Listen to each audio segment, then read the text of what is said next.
Joining me here at the table, retired Air Force Colonel Cedric Layton, Democratic Congressman Khanna, who is on the Armed Services Committee and also the chair of the India Caucus, and also David Sanger, the New York Times' White House and national security correspondent, who is incredibly well-sourced.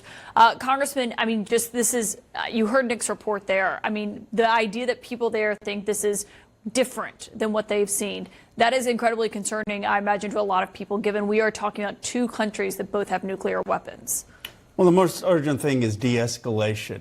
I mean, there was the terrorist attack in Pahalgam.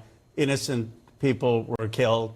India took a response that helped take out some of the terrorist networks. They claim they didn't hit military sites. But the important thing now is for de-escalation. I do hope that President Trump has people who understand the region. The only reason I say that is he said they've been fighting for centuries. Just historically, they haven't been around for a century. It was a British colonialism that fomented the partition, that fomented some of the divisions between Hindus and Muslims there. It's important to really understand the region, and we need to be an honest broker for de-escalation. We also have to understand that Asim Munir is a dictator who didn't have legitimate elections, who's put Imran Khan in jail, and there's no honest voice right now in Pakistan because it's a dictatorship, and we should be calling for elections, fair elections, after the de-escalation. Well, and questions of what that looks like with the White House. Obviously, President Trump has a deep relationship with the Prime Minister Modi, who's already visited the White House this year.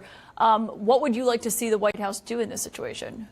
Well, I would like to first make it clear to Asim Munir that that's it. There should be no retaliation on either side. This should be the end of it. We have a lot of leverage with Pakistan. We give IMF loans to Pakistan. They're dependent upon that. We should be saying to Asim Munir that he needs to free Imran Khan, stop any retaliation, and then have a fair election, because there was a rigged election there. They've jailed Imran Khan, and he's not a voice for the Pakistani people. But he should also make it clear to Prime Minister Modi, in my view, that he should not be cutting off the water. That was part of the Shimla Accords. You can't deprive a population of water. In terms of what we're seeing on the ground, Colonel, I mean, was this the response in terms of the White House? Vice President Vance had been saying a proportional response, one that does not escalate tensions more. What will you be looking for after this national security meeting happens this morning? Well, really the Pakistani response, Kaitlan, and that response, are they going to look at this as being something where they have to respond to the Indian airstrikes against Pakistani territory, or are they going to do something else?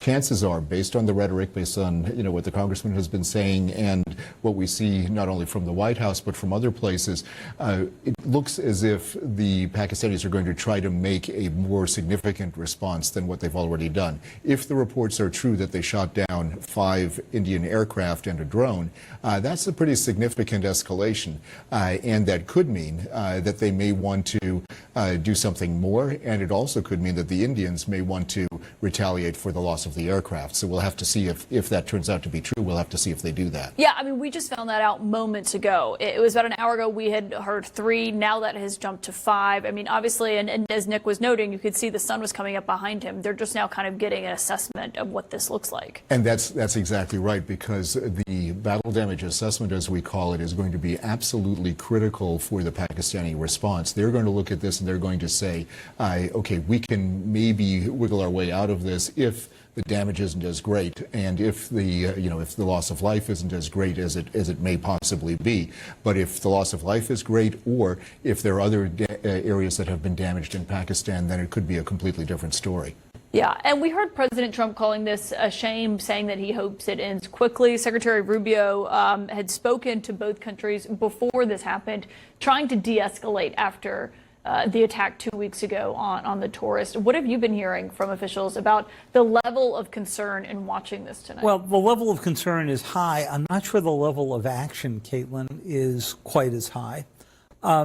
There was a major standoff in 2001 when Colin Powell, then the Secretary of State, made sure that he or some other high-ranking American official was in India or Pakistan at any given moment, so that it didn't escalate, that it would be much harder for them, particularly to roll out their nuclear weapons as if a U.S. official is on the ground. If an official is on the ground. We're not seeing that level of activism. There have been 4 wars between India and Pakistan since partition.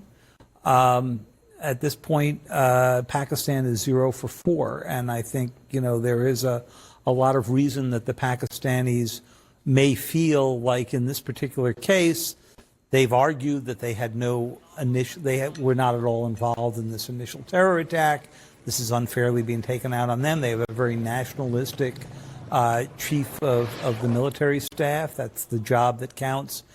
And in this government, as we've heard from the congressman, we don't really understand fully, or at least I don't, what's happened to their nuclear chain of control.